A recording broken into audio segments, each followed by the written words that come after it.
even the sound was ferocious.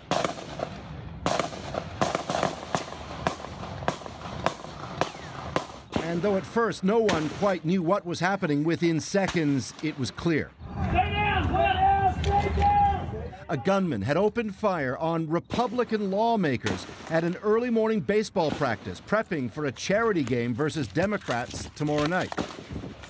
The shooting went on, say witnesses, for 10 minutes. We were doing batting practice, and all of a sudden we heard shots, and it was clear pretty quickly that there was a shooter there with a high-powered rifle. Dozens and dozens and dozens of shots fired.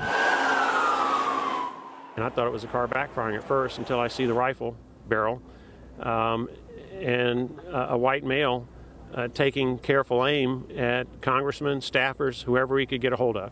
Among those hit, Republican Steve Scalise, a senior lawmaker from Louisiana, who for agonizing minutes lay on the field bleeding. The guy been shot. Is he okay? No one could get to him. He's drug himself from the dirt infield to the grass outfield. There's a trail of blood. We can't help him. We're helpless. I mean, we've got bats versus rifle. Not good odds. The shooter, identified as James Hodgkinson of Illinois, was killed by police in the shootout. It's unclear why he did this, but he'd made a series of anti-Donald Trump messages on social media. Not lost on some of those who knew him back in Illinois, stunned with word of what he'd done. I just want to let people know that he wasn't evil, that he was, I guess, tired of some of the politics that are going on.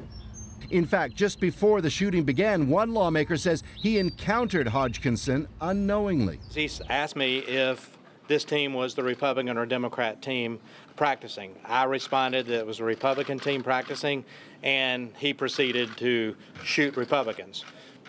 You take that for what it's worth. And on the shooter's politics, there's more. I have just been informed that the alleged shooter at the Republican baseball practice this morning is someone who apparently volunteered on my presidential campaign. I am sickened by this despicable act. And so it was that most of the discussion over this in America today, a country where mass shootings happen almost every day, was not about gun control. On Capitol Hill, where security was seriously stepped up today, attention turned to America's steep political divide. And on that, today, lawmakers who've resisted gun control seem to agree. We are united. We are united in our shock. We are united in our anguish. An attack on one of us is an attack on all of us. We are strongest when we are unified. Even Donald Trump, no stranger to divisive politics, promoted unity.